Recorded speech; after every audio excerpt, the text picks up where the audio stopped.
솔로몬은 이 세상 사람들이 사는 것을 자세히 연구해 본 결과 내린 결론이 무엇인가 하면 헛되고 헛되고 헛되고 헛되고 또 헛되다, 이렇게 결론을 내렸습니다.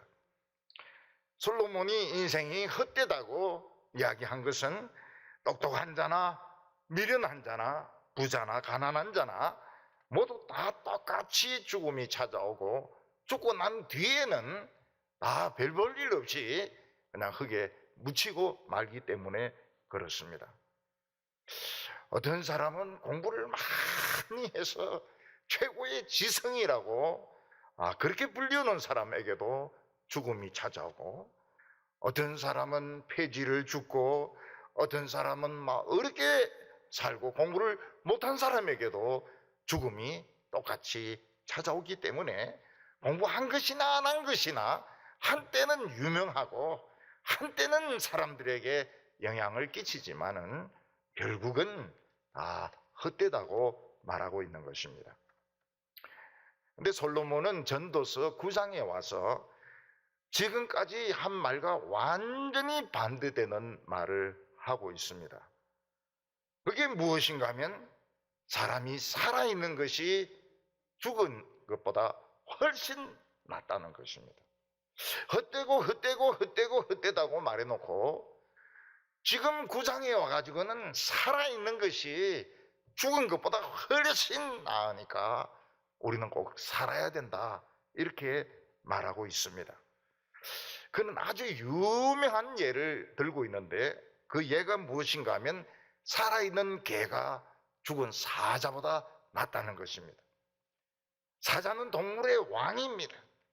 그래서 사자가 큰 소리로 울부짖으면 모든 동물들이 다 도망을 가고, 사자가 잡아먹으려고 막 담배 들면은 꼼짝 못하고 죽는 동물들이 많이 있습니다.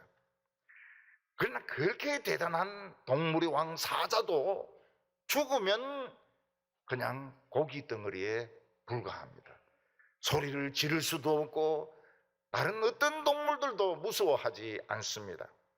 대신에 하이에나나 독수리나 까마귀나 들개들이 와서 그 시체를 뜯어먹는 것을 볼 수 있습니다. 죽은 사자가 할 수 있는 것은 아무것도 없습니다. 그리고 아무 가치가 없습니다. 근데 개가 살아있으면 어떻습니까? 밤에 도둑을 잡을 수가 있습니다.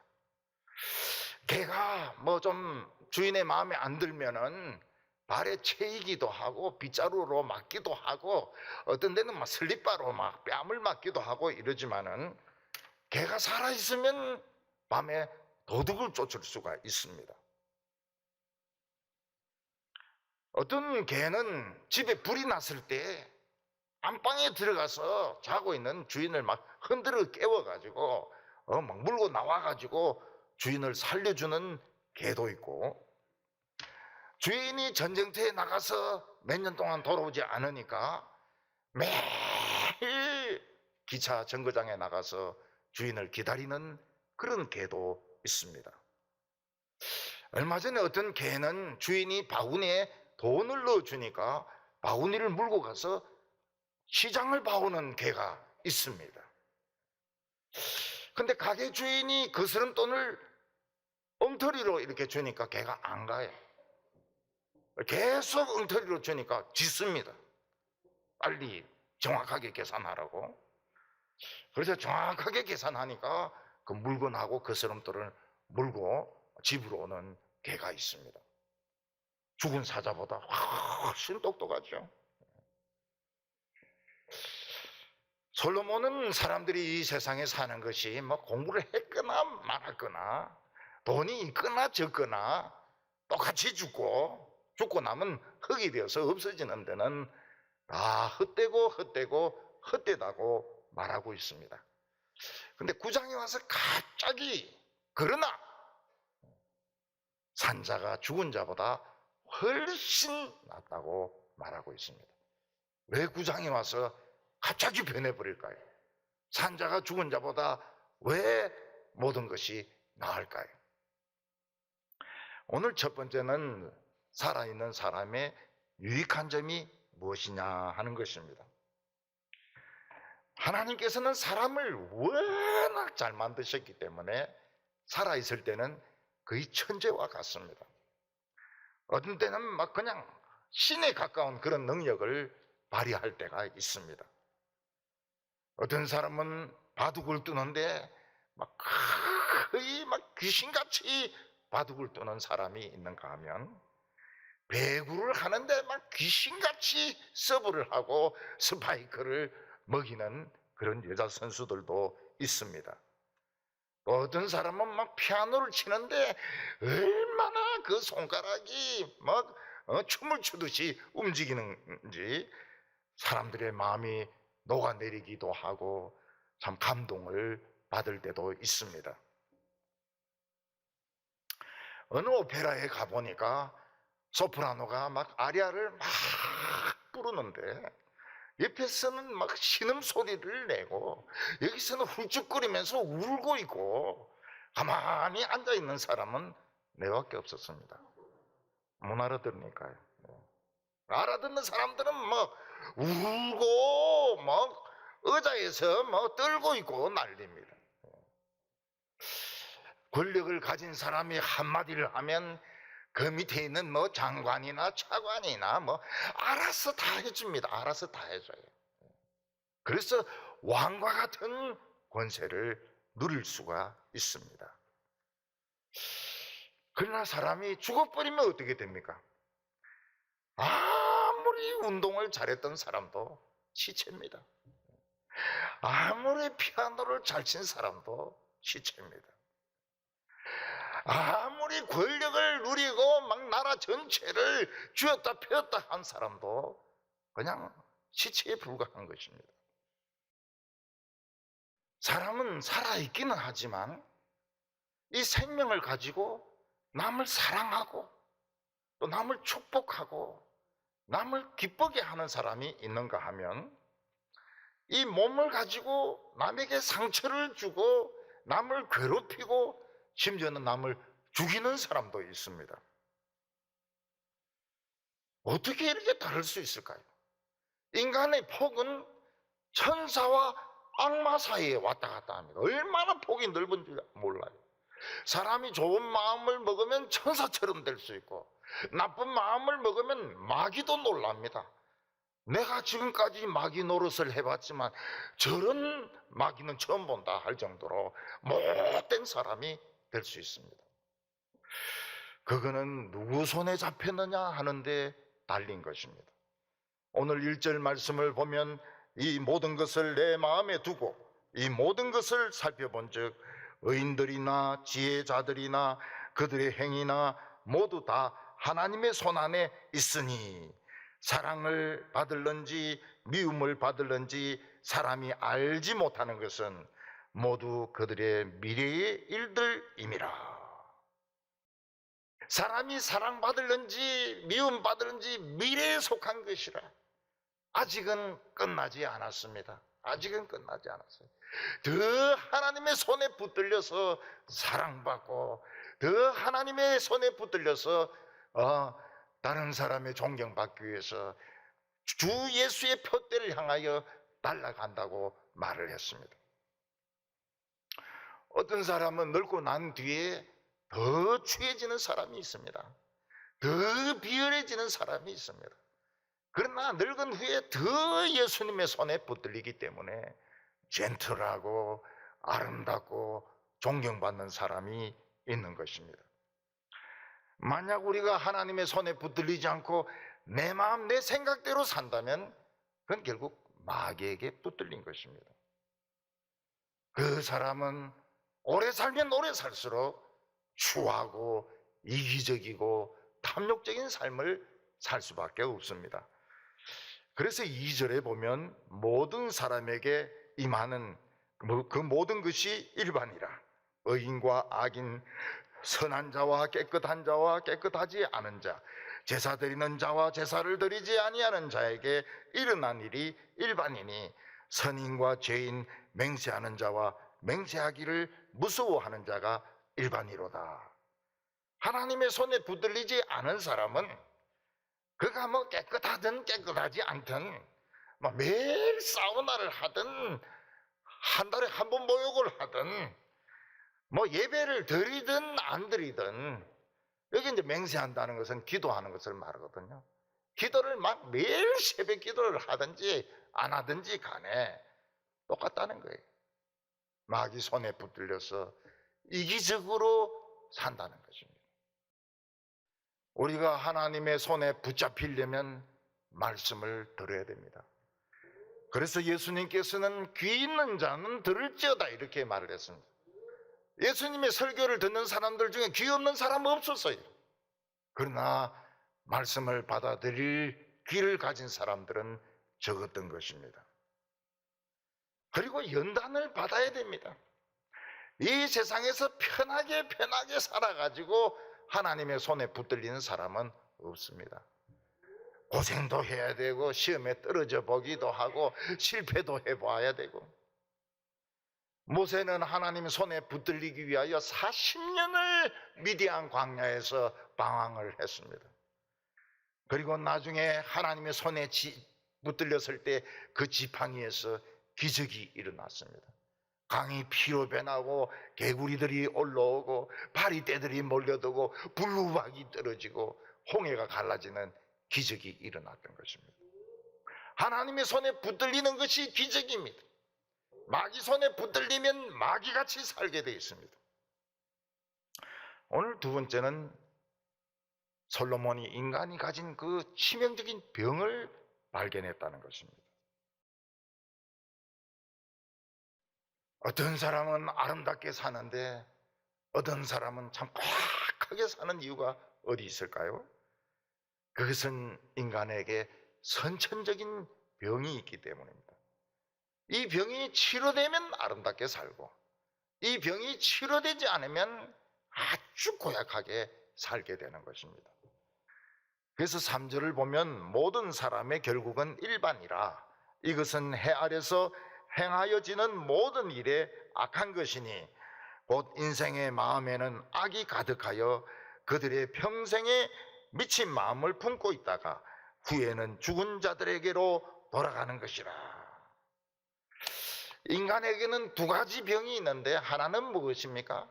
마음속에 저절로 시궁창 같은 악한 그런 생각들, 그런 충동들이 계속 생겨서 꽉 차는 것입니다. 근데 그렇게 못 사는 이유는 사회적인 체면이 있고 소셜 포지션이 있고 이러니까 행동을 못 하는 것이죠. 솔로몬이 인간의 문제를 본질적으로 파고드니까 병이 나오는 겁니다. 하나는 무엇입니까? 인간의 마음속에 시궁창이 있어서 썩은 물이 계속 나오는 거예요.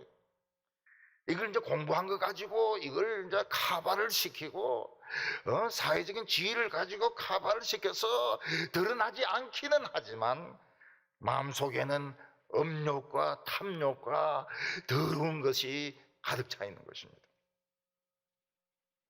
또 하나는 뭔가 하면 광기가 있는 것입니다. 그래서 미치기 시작합니다. 술 마시면 미칩니다. 화나면 미칩니다.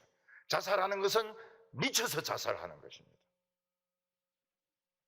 예수님께서 오셔서 이 병을 고쳐주십니다. 누구든지 목마르거든 내게로 와서 마시라. 내가 주는 물은 그 배에서 영원토록 솟아나는 생수가 되리라고 말씀하셨습니다. 그 배에서 솟아난다고 했지만 그 배는 가슴을 말합니다. 가슴에서 영원토록 깨끗한 생수가 나와서 미친 마음이 치료되게 되고 더러운 물이 빠지게 되는 것입니다. 이런 사람들이 천국에 가게 됩니다. 이런 사람들이 성령 충만을 받는 것입니다. 우리는 자주 어떻게 하면 내 마음이 깨끗해질 수 있는가, 그런 고민을 할 때가 많이 있습니다. 그것은 예수 믿지 않으면 절대로 불가능한 것입니다. 아무리 돌을 닦고 아무리 무슨 경전을 외우고 이래도 예수님이 고쳐주지 않는 이상은 그 더러운 본성, 그 광기는 없어지지 않습니다. 복음서에 보면은 군대에 귀신 들린 미친 사람이 있었습니다. 귀신이 얼마나 많이 들어있는지 이 사람은 막 귀신인지 인간인지 구분이 안 됩니다. 소리 지르고 돌을 주워가지고 자기를 치고 다른 사람을 공격하고, 예수님을 만나고 나서 이 귀신들이 돼지떼이 1000마리에 다 들어가 버리고 이 사람은 온전한 사람이 되었습니다. 막달라 마리아는 7 귀신이 들려가지고 두통, 불면증, 히스테리, 우울증, 병이란 병은 다 걸렸습니다. 정신병이란 정신병은 다 걸렸습니다. 예수님의 설교를 듣는 가운데 아름다운 여성으로 거듭나게 되었습니다. 그래서 우리 인간들은 예수님을 만나야 살 수 있습니다. 우리가 예수 이름을 부끄러워해서는 안 됩니다. 우리 자신이 예수 믿는 것도 부끄러워해서는 안 됩니다. 예수만이 우리를 살릴 수 있는 유일한 길인 겁니다. 오늘 3번째는 그렇게 하기 위해서는 길을 바로 찾아야 된다고 말씀하고 있습니다. 우리가 어떤 곳을 찾아가려고 하면 길부터 알아야 됩니다. 우리가 어느 곳에 가려고 하면 길을 알아야 됩니다. 학문으로 성공하려고 해도 지도교수를 잘 만나야 됩니다. 정치나 하러 다니고 골프나 치고 이런 사람 만나면 논문 지도를 못 받아요. 피아노로 성공하려고 하면 정말 피아노를 정말 잘 치는 세계적인 분 밑에서 배워야 피아노를 잘 칠 수가 있습니다. 그래서 우리나라에 스케이트나 골프나 이런 거 성공한 사람들 보면 전부 외국의 코치인데 배운 사람들입니다.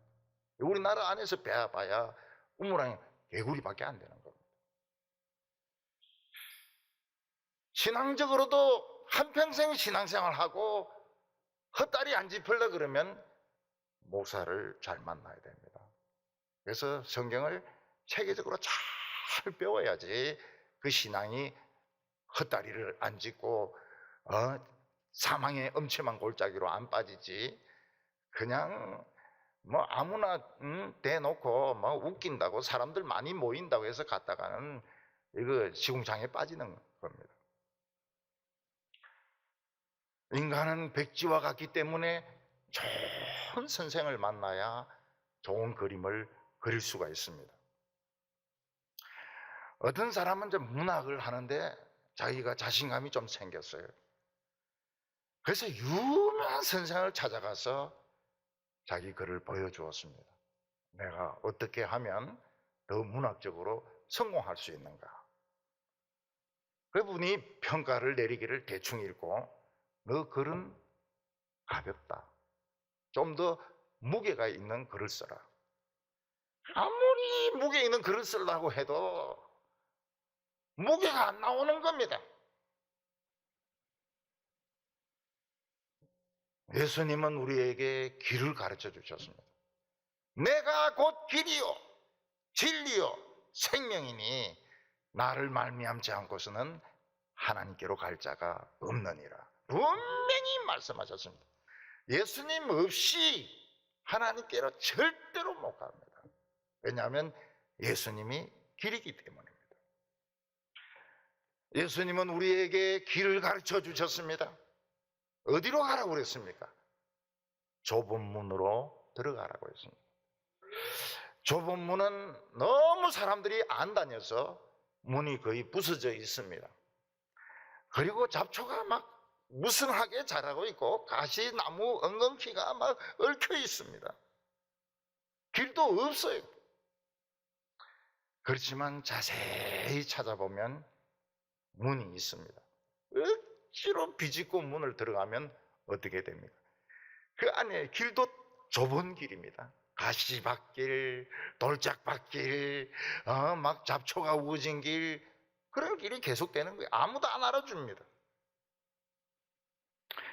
거기서 고개를 숙이고 기기도 하고 가시에 찔리기도 하면서 좁은 길을 가야 이게 생명의 길인 것입니다. 많은 사람들은 넓은 길을 갑니다. 넓은 길은 찾기도 쉽습니다. 그리고 많은 사람들이 갑니다. 인정도 해줍니다. 칭찬도 해줍니다. 신문에도 납니다. 나중에 끝까지 가보니까 어떻습니까? 길이 딱 끊어지가 절벽이에요. 길이 없어요. 막 사람들이 길에서 떨어집니다. 떨어져 죽어요. 좁은 길은 옛날 아브라함이 걸었고 예수님이 걸었고 사도 바울이 걸었던 그 길입니다. 처음에는 고생과 환난이 있지만은 나중에는 하나님의 축복으로 직행하는 길인 것입니다. 그래서 7절에 보면 너는 가서 기쁨으로 내 음식물을 먹고 즐거운 마음으로 내 포도주를 마실지어다. 이는 하나님이 내가 하는 일을 벌써 기쁘게 받으셨음이니라. 좁은 문으로 들어가고 좁은 길로 가니까 이 막 고생이 참 말로 표현할 수가 없습니다. 인생에서 완전히 도태되어 가지고 완전히 사람들에게 무시를 당하고 업신여김을 당합니다. 가난합니다. 알아주지 않습니다. 알고 보니까 거기가 축복으로 가는 직선 코스인 겁니다. 그래서 거기서 음식물을 먹고 즐거운 마음으로 포도주를 마시고 하나님이 준비하신 그 모든 보물을 다 가지라고 이야기를 하고 있습니다. 우리가 하나님의 말씀 안에서 길을 찾으면 세상에서 인정을 받지 못합니다. 기독교에서도 인정을 받지 못합니다. 그러나 그 길을 걸어가면 홍해가 갈라집니다. 반석이 쳐서 생수가 나옵니다. 독사의 독이 치료가 됩니다. 우리가 말씀 속을 걸어갈 때에 불안하기도 하고 사람들이 인정해 주지도 않지만 그 길은 하나님이 기뻐하시는 길이고 하나님이 인정하시는 길입니다. 오늘 우리는 전부 다 살아 있습니다. 죽은 자보다도 산 자가 낫다고 말했습니다. 죽은 사자보다 살아있는 개가 낫다고 했습니다. 그 모든 것은 무엇에 의해서 달라지게 됩니까? 하나님의 손에 붙들렸느냐, 마귀의 손에 붙들렸느냐. 우리는 하나님의 손에 붙잡혀야 됩니다. 그리고 우리는 이 몸을 가지고 사는 것을 기뻐해야 됩니다. 우리가 예수 믿는 것을 자랑스럽게 생각해야 됩니다. 그리고 가시밭길이고 좁은 길이지만은 이 지름길, 생명의 길을 가서 하나님의 축복을 받는 성도들 다 되시기를 바랍니다. 기도드리겠습니다. 거룩하신 하나님 아버지, 예수님을 보내어 주셔서 감사합니다. 우리도 옛날에는 미쳤고 우리 마음속에 악이 가득 찼지만 예수님이 십자가 보혈로 우리를 씻어 주시고 성령을 생수로 우리에게 주심을 감사합니다. 아직 저희들은 살아 있습니다. 우리의 인생은 끝난 것이 아닙니다. 하나님의 손에 붙들리게 하여 주시옵소서. 좁은 길을 걸어가게 하여 주시옵소서. 예수님의 이름으로 기도하옵나이다. 아멘.